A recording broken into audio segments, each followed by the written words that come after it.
I'm just going to say it right now. It's better than Season 8. So House of the Dragon is HBO's attempt to milk the cash cow once again of A Song of Ice and Fire. However, it is more successful this time. It's not a Season 8 turd. It's actually got some good stuff in there, some good writing, at least good setup. Stuff that could result in good writing. We are yet to see whether it will be good. Now, what was good about it? Matt fucking Smith. Man's got charisma, holy shit. Not that you didn't already know that.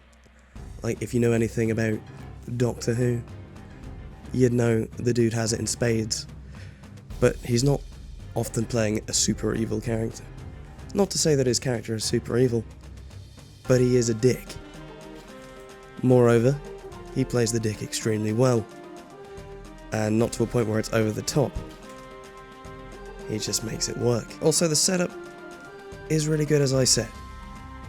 So, as per anything Song of Ice and Fire related pretty much, we've got yet another succession crisis to deal with. So you've got Paddy Constantine's character, the King. His name escapes me, ironic since I own the book, but I've not read it yet. So yeah, we've got the King. He's chilling on his Iron Throne, trying to produce an heir. His brother wants the throne for himself. Who would have thought this is ultimately what causes the events of this episode to transpire? Now, as per anything Song of Ice and Fire related, you've got characters making the right kind of bad decisions. So, X character will do X thing, which leads to X person being rather pissed off. And that's just Game of Thrones in a nutshell, you know? People signing their own death warrants by making impulsive decisions and just having a good time. Now, is it toned down with the violence and all the bloody shit? No, it is not. It is very tasty. I won't spoil too much, but there is a scene involving Matt Smith's character Daemon and the City Watch, and they go absolutely ham. So if you like your bloody stuff, it's definitely here. I'd say more so than in episode 1 of Game of Thrones. As is to be expected, the cinematography is great. So you've got a nice opening shot going over the Red Keep while it's not a sinister looming castle, it's just in its prime, and it looks really tasty, really nice, somewhat ethereal, good times. Now, as you'll know from the trailers, dragons, they're everywhere. They look a bit shit, but it's still dragons, so that makes the fantasy nerd in me quite happy. What I will say is that Paddy Constantine needs time to settle into his performance. The early scenes are rather wooden. He just sort of seems kind of one-dimensional to begin with, until some stuff happens that forces him to step up his acting chops, and to be fair, he does deliver in the more emotional scenes towards the end of the episode. That, to be honest, goes for most of the cast. I will say the exception is Millie Alcock. She does a good job the whole way through, same with Matt Smith.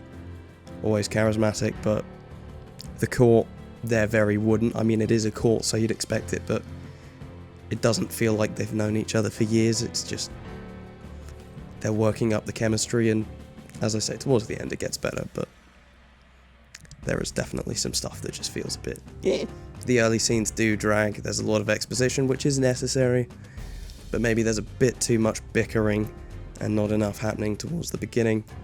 It's not overly interesting or emotional dialogue, it's just information. Once we get past that, it is good, but it doesn't quite do as much of a good job of setting up the world as the first episode of Game of Thrones did, at least not to begin with. It's not like a utter rip ride initially. Now, the action sequences, top notch. The jousting scene, I do love it, it's great. Good cinematography, it's not high frame rate shaky cam, it's not quite one takes, but it's still very nice. The score is pretty tasty. It does use the Game of Thrones theme leitmotif underneath all of it, but at the same time it makes it feel like it's its own thing because it's got the Targaryen themes going over the top of it. Set design, great. The Iron Throne's had a bit of a beef up, so you've got more swords. It's not quite George R.R. Martin's concept art, but we're getting there. We're getting there. Now, there's just a few spoilers I want to talk about. Primarily, the Caesarean scene. Holy fuck, that shit was brutal. Thought it was going to be even worse, but I was just there on my seat just being like, ooh. To be fair, that's when Paddy Constantine started to get a lot better in his role. He was starting to do a good job there. Yeah. Also, the ending of this episode, it leaves us with a good setup, you know? Son dies with the mother, and after Matt Smith gets a bit too mouthy after Daemon says some things in a dodgy place, shall we say. There are some scenes, by the way, just ruining my childhood. But yeah, after Daemon says some things, he's not the rightful heir after the infant son dies. When the king makes that decision, I'd say that makes his death warrant signed. You know, Millie Alcock's character, I've forgotten the name. They all do sound the same. I'm sorry, George, but they do all sound the same. Yeah, she's been put in a very difficult position, and I'm intrigued to see where that's going to go. I could read that. I might. But then it'll spoil the show. By all accounts, they have been a bit liberal with the source material, but good show's a good show. So,